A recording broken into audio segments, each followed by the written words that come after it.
used to do back in those days. It has been a simply wonderful life. I've loved every minute of it. I look at your faces and I see Tom Clark, who used to break me up, and I used to break him up constantly as we would be sitting there. Once we went into the talk phase of BBM and the news phase and all that, I can only tell you that my time in Chicago makes me the luckiest man in the world, because I was able to work in the town where I wanted to be, able to raise my family in this area, get them launched, and able to do the jobs that let me meet the Clark Gables and the David Nivens and the Ronald Reagans and the Susan Haywards and the Gregory Pecks and the Nat Coles and on and on and on. I picked up a magazine from 1931, which some of you may want to look at. Chuck, I think especially this will be of interest to you, because the lead story, 1931, is television peeps around the corner.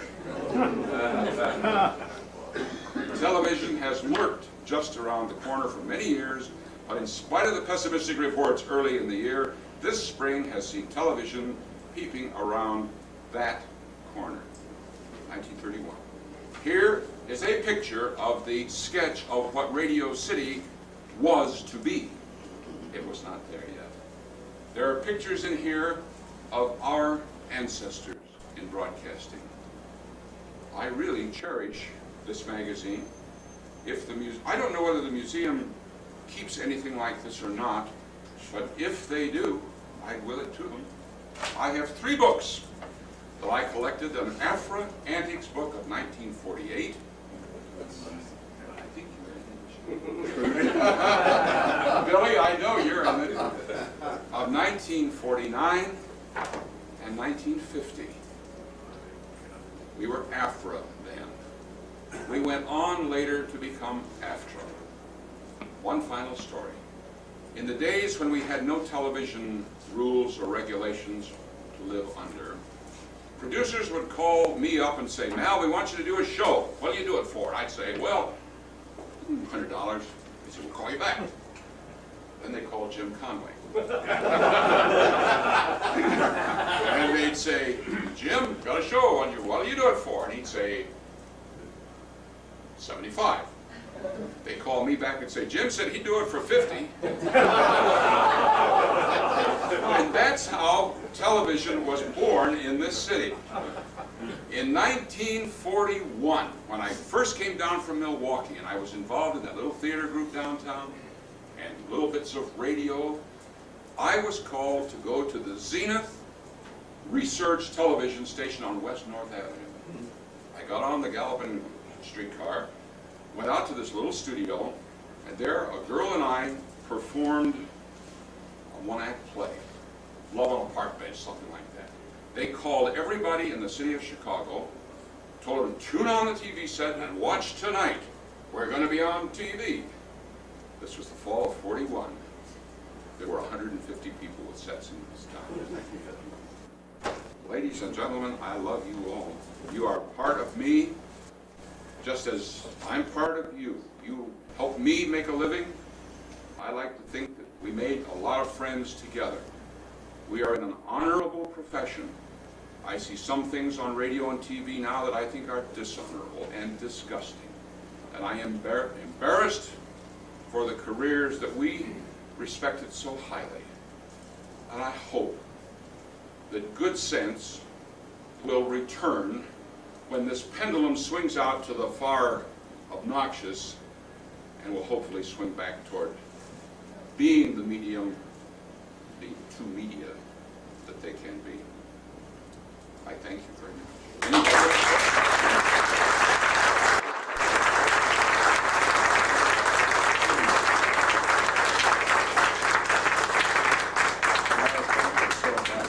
Really was most impressive and moving.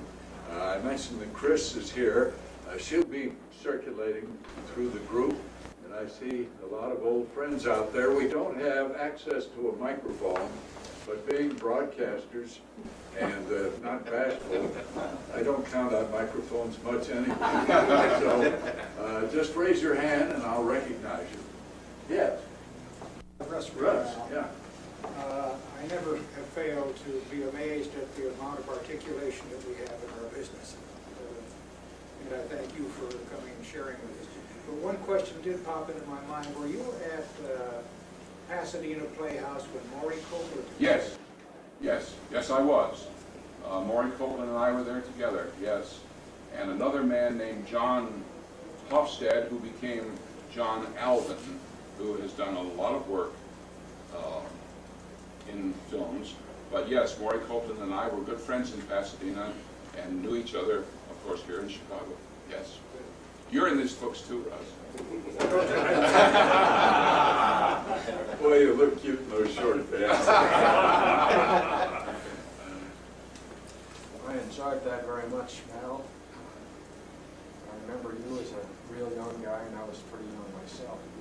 I had that 15-minute thing called the 10-Pin Tatler on WCFL. My Lord, yes, you'd come in.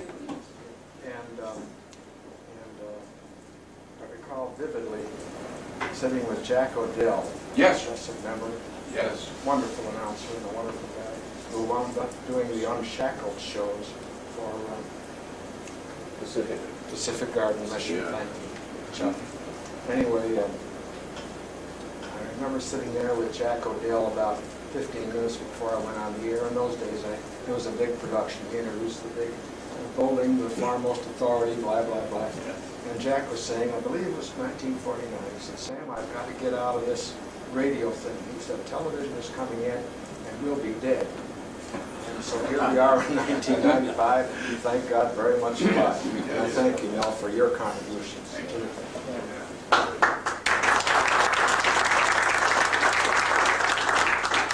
You remember when you were working over at NBC, in that big building, a fellow by the name of Norm Barry? Oh, of course, of course. There he Norm, is. are you here? Right back there. Hey, Norm.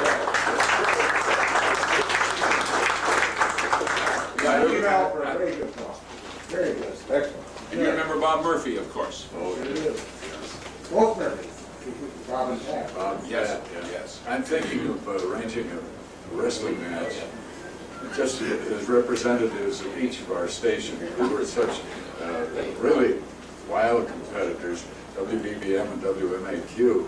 A wrestling match between Norm Barry and Billy Leach. Perennial juveniles.